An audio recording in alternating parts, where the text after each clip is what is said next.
Bienvenue à bord du vaisseau Hypersensas. Bonjour à tous et bienvenue dans votre émission hebdomadaire du Défaussé. Le Défaussé, c'est une émission de 20 minutes qui va vous parler de jeux de société, de jeux de plateau, jeux de cartes, pions, dés, tout ça, tous ces petites matos ludiques. Pour ce faire, bien sûr, je ne suis pas tout seul, je suis accompagné de ma pote Alex. Hola. Oh là là, vous entendez ? On est dans la même pièce. Oh là. Comment ça se passe ? C'est trop bien, ça faisait trop longtemps. Il n'y a pas de lag. Oh, c'est trop ouf, c'est trop bizarre. Ma chère Alex, comme ça fait longtemps qu'on ne s'est pas vu, je sais qu'on avait besoin de renouer un peu de contact, voilà, mais avec des distanciations sociales aussi, tout ça. Je te propose de se foutre sur la gueule avec un bon gros jeu de 1v1 dans la gueule. Oui. Voilà, on va jouer à Unmatch.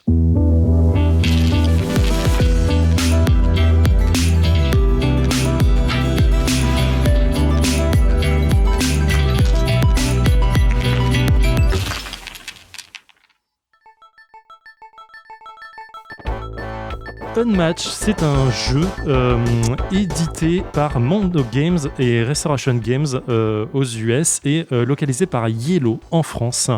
C'est un jeu que j'ai découvert l'année dernière, oui, en 2020, au Fige. Lorsqu'on nous avait Yellow nous avait présenté leur petit showroom et je suis tombé amoureux du concept, mais tout de suite.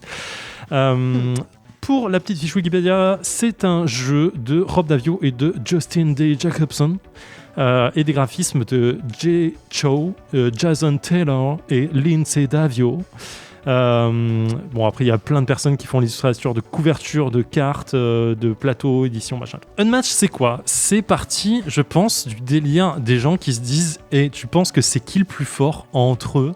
Chuck Norris et Bruce Lee. » Et tu vois, les gens, ils se font toujours des petits combats un peu mentaux là-dessus. Tu sais, c'est un peu le truc de la Cité de la Peur. C'est qui entre l'hippopotame et l'éléphant le plus fort ? Là, tous ceux qui suivent Zéphiriel savent qu'il est en train de nous entuber parce qu'il nous refait exactement la même présentation. Mais bien sûr. Qu'il est dans une autre de ses émissions. Dans le contrecasse. Mais bien entendu, j'ai fait la même. Et là, je me rends compte qu'il que je fais la même blague. La même Mais blague. bien sûr. Exactement. C'est pour les gens qui n'ont pas écouté. J'hallucine. Donc voilà, et les gens se sont dit ce serait cool de créer un jeu où on prend des univers complètement what the fuck et on fait affronter les personnages, les protagonistes principaux de cet univers. Donc, nous nous retrouvons avec un jeu de plateau assez simpliste, tout petit, qui doit faire une quarantaine de centimètres sur une trentaine environ, avec des figurines qui représentent différents univers, et je nomme pour commencer Sinbad, des Mille et Une Nuits, Alice au Pays des Merveilles, le roi Arthur, voilà, pourquoi pas, et Méduse. Donc 4 protagonistes dans ce premier batch Combat de légende volume 1. C'est un jeu de 2 à 4 joueurs pour 9 ans et plus qui peut être parti de 30 minutes environ parce que je ne l'avais pas dit. Donc en fait, ce qui va se passer, chacun d'entre nous, parce que ça se joue à 2, 4 joueurs, 2, je pense que c'est la meilleure configuration. 4 joueurs, on prend toutes les figurines, mais à 2, chacun va choisir un héros et on va placer ce héros sur le plateau de jeu. Et on va avoir son petit deck de cartes et son sidekick de héros avec nous. Sinbad a Portefeuille avec lui, le roi Arthur a Merlin, les Méduses a ses harpies, Alice elle a le Jabberwocky, je sais plus comment, je sais plus quel est le nom en français du Jabberwocky. C'est un merde, c'est pas le Cheshire, le Jabberwocky, non c'est pas ça, c'est un autre truc, j'ai oublié, bref c'est pas grave. J'ai un doute, dites-moi ceux qui écoutent, vous le savez sûrement mieux que moi. Donc voilà, et du coup on a chacun son deck de cartes, ses points de vie pour son sidekick et son héros principal, et on va le placer sur le plateau. Chacun son tour, on va avoir un certain nombre de cartes en main et on va avoir deux actions à décider chaque tour de jeu. On peut faire une manœuvre, c'est-à-dire à mon tour de jeu je vais avoir mes cartes en main, je vais faire une manœuvre, c'est-à-dire je vais piocher une carte, c'est la seule façon de piocher des cartes en jeu, et déplacer mon personnage. Chaque personnage a une valeur de déplacement. Ou alors, je peux faire aussi un stratagème, c'est-à-dire jouer une carte de ma main qui possède un certain symbole, un symbole éclair, ce qui grosso modo est une action de jeu, qui est donc décrit sur la carte. Pour Alice, par exemple, ça peut être boire quelque chose ou manger quelque chose qui va la faire soit grandir, soit rapetissir, donc changer de taille. Et la troisième action qu'on peut faire, c'est une action attaque, évidemment, quand on est à distance de son adversaire ou d'un adversaire, évidemment. Qu'est-ce qu'on considère comme à distance sur le plateau? On a des petits ronds. Alors, Donc à distance, c'est à un rond de distance ou c'est... alors à distance, il n'y a que 2 personnages qui peuvent attaquer à distance, il y a Méduse et Merlin. À distance, c'est-à-dire que on va calculer la ligne de vue. Là sur le plateau qu'on a en face de nous, en fait, on a des ronds qui ont des couleurs. Parfois ils ont plusieurs couleurs, parfois ils en ont qu'une.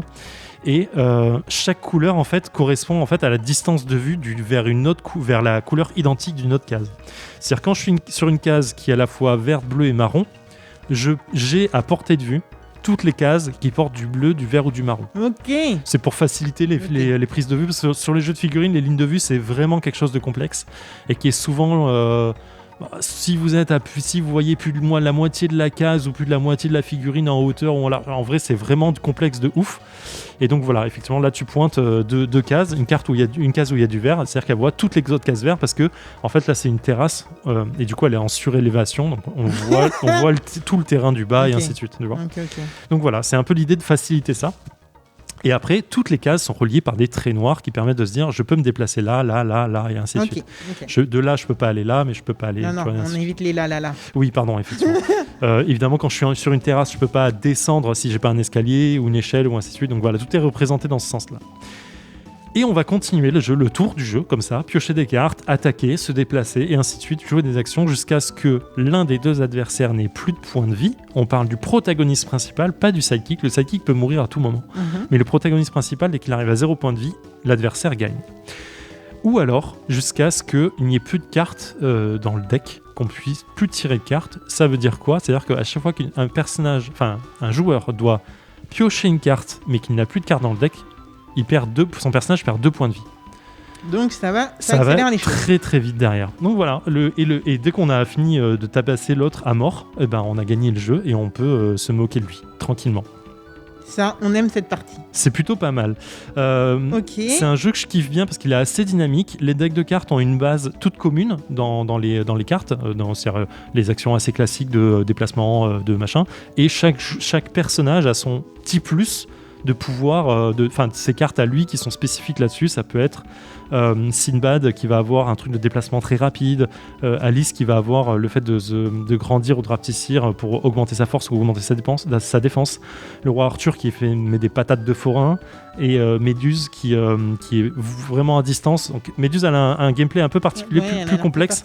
C'est qu'elle n'a pas un sidekick, elle en a 3. Mais c'est des serpents. Ouais, c'est des harpies en fait, et les harpies en fait elles ont qu'un point de vie chacune. Donc ça permet de bloquer un peu le jeu et de se déplacer différemment pour tirer, mais ça la rend différente. Elle est un peu imba, je pense, de mon point de vue, mais imba. Imbalance, pardon, c'est un terme. Imbalance. Ouais, dans le sens, elle est trop balèze, je trouve, par rapport aux autres. Mais bon, c'est un choix quoi. Par rapport à ce deck en tout cas. Ouais, par rapport aux trois autres persos, ouais, je pense qu'elle est un peu trop forte. À chaque fois que j'ai joué contre elle ou avec elle, je me suis fait soit défoncer, soit gagner, mais avec une facilité dingue. Là. En plus, je la voulais, mais bon. Bah écoute, on verra. Voilà, je te propose donc ça. Est-ce que tu es partante? Questions. Pourquoi on a 2 phases de c'est pour gérer différemment le plateau. Tu as un plateau où tu es sur un bateau et qui et un rivage, donc tu peux. C'est juste pour avoir un environnement différent et des déplacements différents sur le plateau. Okay. En fait, le plateau B, donc qui est le plateau numéro 2, qui est une espèce de terrasse avec un truc d'Alice, on dirait, avec le jardin de la reine. En fait, il est difficile en déplacement parce qu'il est difficile d'atteindre le centre. Il n'y a pas beaucoup d'emplacements, mais pour les tireurs, en fait, il est beaucoup plus simple parce qu'il y a énormément de prises de vue, en fait. C'est clair. Et pourquoi on a des numéros sur certains... Alors, les numéros sur les cases, c'est les numéros de placement, parce que quand on place son personnage, le premier joueur le place sur la case 1, le deuxième joueur le place sur la place 2, et quand on joue jusqu'à 4, on fait 2 équipes de 2, et chacun place les autres sur les 3 et 4 cases. Ok, je crois que j'ai fini mes questions. Eh ben, écoute. Ouais, non, j'ai fini mes questions. Je trouve ça super stylé. Il y a tout un univers. Rien que sur la petite carte. Là, ouais, visuel. Ils ont fait un truc un peu à la UFC. Battez-vous à armes inégales. C'est trop bien. Et visuellement, il y a vraiment une patte graphique que je trouve assez ouf. Les figurines sont de bonne qualité. Elles sont assez belles et tout. J'ai vu des gars sur le net qui les avaient peintes, qui avaient fait des travaux de malade. Mais clairement, c'est la classe. Et il faut savoir que j'étais pas du tout hypée par ce jeu quand on nous l'a présenté à Cannes. Ouais. Donc, on va voir si je change d'avis en jouant. Exactement. J'espère. On y go ? Go. Allez, parti. Je fais une attaque à 4, donc tu as une défense à 3. Ouais, D'accord. sauf que si mon combattant Alors, attends, ça c'est pendant le combat ? Ok. Ok, c'est bon, vas-y, pendant le combat. Si votre combattant a commencé ce tour sur une autre case, Ah oui, donc ça annule les effets Ouais. suivants. Ok, d'accord. Mais je te mets 2 points de dégâts. quand même. Bah, le 4, il est toujours au-dessus de 2, quoi qu'il arrive. Putain, je pensais que ça annulait tout quoi. Mais ça annule mes effets de après combat. Tu fais quoi ? J'attaque. T'attaques. Avec qui ?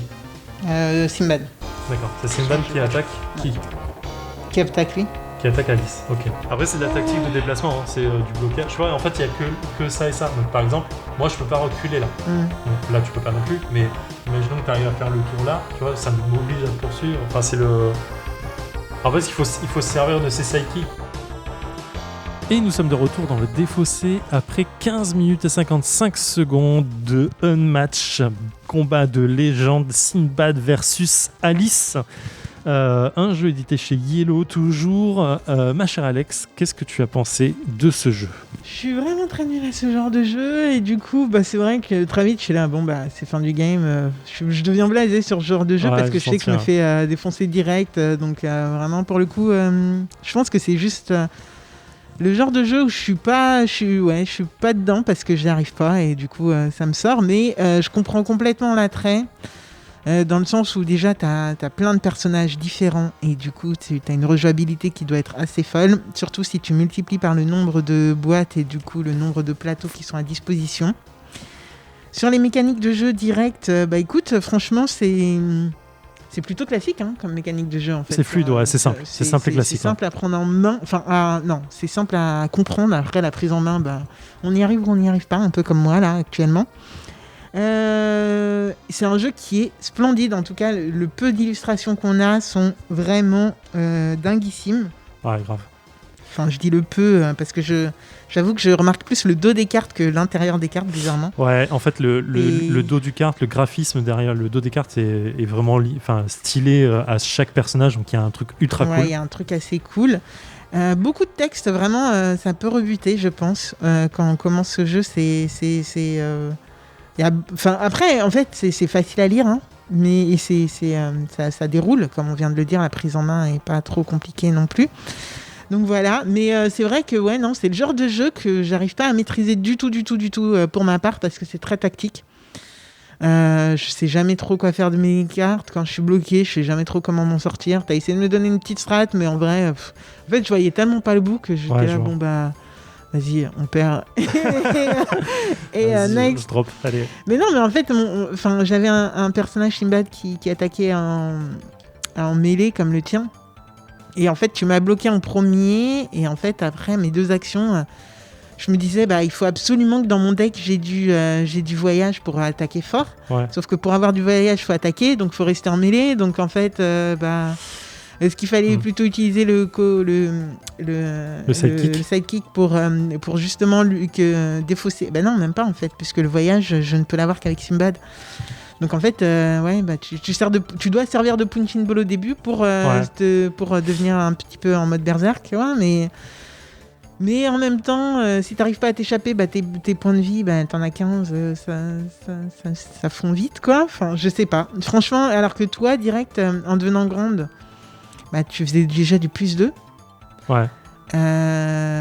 T'avais moins de points de vie dès le départ, mais en fait, t'avais des cartes qui faisaient plus en mode... je sais plus, c'était... Ouais, c'est plus 5, 6, nanana. En plus, tu rajoutes 2. Enfin, en fait... Ouais, en fait, là, je l'ai joué bourrin parce que j'ai pioché les cartes bourrines direct. Mais en fait, c'est un jeu où il faut savoir temporiser. En fait, j'ai pris un risque, entre guillemets, parce que je suis devenu grande très vite, donc j'ai perdu ma défense. j'attaquais pas beaucoup. Et je suis allé au contact pour dire, ok, je vais frapper, je vais voir ce qui se passe. Et dès que je serai en mode moins de points de vie, parce que je vais vite prendre des claques derrière, je vais reculer et je vais temporiser. Et en vrai, du coup, comme t'as drop un peu le combat, on a fini, mais l'idée, c'est de temporiser quand t'arrives dans une situation où tu sais que t'as pas encore les bonnes cartes et que tu fuis, et tu temporises en te déplaçant et en forçant l'autre à se déplacer aussi. Et en fait, au bout d'un moment, ça devient un jeu de déplacement en disant parce que tu peux jamais être bloqué vraiment sur la carte. Tu peux toujours t'en sortir d'une façon ou d'une autre. En vrai, je suis pas super d'accord avec toi, hein, parce que moi, j'avais aucune carte qui me permettait d'aller d'ajouter à mes déplacements. Partout où j'étais, dans tous les cas, je pouvais, et miraculeusement, j'avais des cartes qui me permettaient de bouger de 3 cases, mais en fait, toi, tu fais 2. Donc, je me déplace de 3, mais toi, tu me rattrapes direct. Oui, mais en fait, tu fais. Le truc, c'est que tu as que 2 actions et tu peux faire un déplacement de 2 à chaque fois. Donc, tu te déplaces de 4. Mais moi, je suis plus au contact et pour revenir au contact, je suis obligé de faire aussi 2 déplacements. Donc, j'ai plus d'action pour t'attaquer dans le même tour. Non, tu faisais qu'un déplacement. Vu que à chaque fois, oui, non, mais c'est pour ça que je dis qu'il faut temporiser en déplaçant. Parce que là, ce qu'il faut. Pour ça, je t'ai dit, il faut se déplacer. Tu me dis, oui, mais tu me rattrapes. Je dis, oui, mais je te rattrape, mais je fais les mêmes actions. Donc, au final, je t'attaque pas. En fait, c'est ça que je veux dire. Si tu fais 2 déplacements dans le tour pour te déplacer. Ok, tu déplaces que de 4. Moi aussi, je me déplace de 4. Mais à mon tour, je ne peux pas attaquer parce que j'ai fait les mêmes actions. Donc, en fait, c'est ça qu'il faut temporiser. Et comme faire la manœuvre te fait piocher de la carte, mais en fait, au bout d'un moment. Je pense que tu te rends pas compte parce que. Attends. J'étais bloqué. En fait, on est au contact. On est au contact. Si Ouais. tu te déplaces de 4, je me déplace de 4. Mais je serai toujours au contact. Mais j'ai que 2 actions par tour. Ouais, Mes 2 actions, elles ont été faites de déplacement. Donc, je peux pas attaquer dans le même tour. Ouais, en fait. et comme je piochais des cartes, il y a peut-être plus de chances. Et donc, au bout d'un moment, tu as une carte qui va faire soit un déplacement de plus, voire 2 déplacements, plus de déplacements, parce qu'en plus, Sinbad, il a des cartes qui font ça. Ouais. Donc, du coup, tu vas te déplacer plus vite, donc je pourrais plus te rattraper. Et il a des cartes qui cumulent ses voyages aux attaques aussi. Enfin, tu vois, et du coup, à un moment, et avec ton sidekick, tu vas bloquer un peu l'autre, le gêner, et ce qui va me forcer à m'en occuper. Donc, dépenser des cartes pour défoncer le sidekick, alors que c'est pas ce qu'on veut. Et tu vois, du coup, il y a une espèce de tactique de est-ce que je m'occupe, je bourrine directement l'autre, quitte à me prendre des claques et voir si j'arrive à le défoncer avant de mourir. Et c'est un peu la tactique que j'ai choisie là. Soit tu peux temporiser en disant ok, je vais me déplacer, je vais le gêner, je vais le forcer à venir à moi tout le temps et attendre d'avoir une bonne main, et bam, Ouais. d'un seul coup je vais lui rentrer dedans, quoi. Ouais, mais Donc, c'est les un déplacements, choix. en plus, ils me donnaient pas des voyages pour que. Enfin, en fait, non, vraiment, là, je. Ouais, non, mais la prise en main ouais, je est pense. facile pour les règles, mais la maîtrise du jeu est plus est compliquée. un peu plus complexe. Ouais, ça, Et j'entends. pareil, en fait, je m'étais pas rendu compte que m'enfermer sur le bateau, c'était peut-être une bonne idée que d'aller moins sur la Terre, quoi. Parce qu'il y a plus de déplacements possibles sur la Terre. Ouais, sur la Terre, tout est un peu relié. Sur le bateau, tu as moins de liens sur les trajets, mais comme je t'ai dit, tu peux jamais vraiment être bloqué. Tu peux toujours te déplacer. Tu vois, Je sais pas. il y a que sur un pont où tu peux éventuellement être bloqué. C'est dans une situation où tu as le sidekick et le héros de l'autre. Donc là, tu peux vraiment pas sortir, mais tu as ton sidekick qui peut toujours essayer d'arriver, de gêner. Tu vois, donc c'est un peu gênant, mais c'est là où le jeu est un jeu d'escarmouche, entre guillemets, pour les jeux de figurines, où tu dois gérer une macro de personnages pour essayer de gêner l'autre et de t'en sortir tout le temps, quoi. Ouais, non, je vois complètement l'attrait. Je pense que c'est clairement le genre de jeu pour les gens qui aiment bien faire des. Peut-être pas prévision long terme, hein, parce que les cartes bougent quand même assez rapidement et assez facilement, surtout quand on enlève 7, on doit défausser, etc. Donc dans tous les cas, il faut faire des choix. Ah, c'est un jeu qui te force à faire. Enfin, ça te force à l'action. Hein. C'est pas un jeu d'attente, hein, clairement. Je pense que c'est un jeu qui plaira déjà à tous ceux qui kiffent les jeux duo et les affrontements en duo et la prise en main de decks asymétriques. Clairement, là, on est dans de la symétrie pure et dure. Et puis mine de rien, c'est quand même marrant de voir vite fait Alice contre Sinbad et contre les autres. Donc, attends, il y a Robin des Bois, le Bigfoot dans les autres boîtes. Ouais. Il y a Buffy contre les vampires. J'ai acheté la boîte en anglais direct. C'est qui son sidekick, Buffy Buffy, son sidekick, c'est le bibliothécaire, j'ai oublié son nom. Jace. Jace. Dedans, t'as Spike. T'as Spike, t'as Angel, Buffy et Willow en personnage principal. C'est trop stylé, j'ai pas encore joué. Ça sert à rien en fait, en vrai. Vas-y. J'ai pas joué, donc j'ai même pas ouvert les cartes. J'ai vraiment dit, ok, j'ai la boîte, je pourrais y jouer. Okay. Mais j'ai pas eu l'occasion. Et il y a ça, il y a Bruce Lee qui va sortir en boîte solo. J'ai trop envie de jouer. Donc c'est vraiment du nawak venu de partout. C'est du nawak complètement. Et en fait, les mecs ils peuvent sortir ce qu'ils veulent, c'est trop bien. Enfin, moi, ça m'excite fort. Faut acheter les licences, je pense, quand même un petit peu. Enfin, je sais pas trop comment ça se passe, mais. Ok. Bah écoute, Zéphiriel, tellement tu m'en avais parlé que je suis très contente de l'avoir testé. On a fait clairement moins de 30 minutes parce que, moi, j'avoue, je suis pas une très bonne. Je suis pas du tout une bonne adversaire pour ce genre de jeu. Je pensais que t'allais être content de pouvoir me rentrer dedans. Allez, va. Bah ouais, mais si j'y arrivais, quoi. Tu vois, j'ai vu à quel point j'y arrivais pas. Je fais ok. Ouais. Mais en plus, je suis nul comme adversaire. Je sais que c'est pas cool pour l'adversaire, tu vois, d'être là. Ok, vas-y, gagne. Non, mais dans tous les cas, en fait, même si je m'étais battu, je sais que t'aurais gagné. Donc voilà. C'est une vraie bonne victoire pour toi. Ok, bon bah merci Zéphirienne. Merci à toi. On se retrouve la semaine prochaine en physique encore. C'est trop bien. Oui, on continue de jouer avec des jetons et tout, et du Ouais, gel voilà. hydroalcoolique. Hein. Profitez, Toujours, je vous toujours. bien les mains et tout. Et les masques. Et les masques, on n'oublie pas, vous l'entendez, on est toujours avec des masques. Et voilà, prenez soin de vous, on se retrouve la semaine prochaine, kiffez bien. Ciao. Ciao.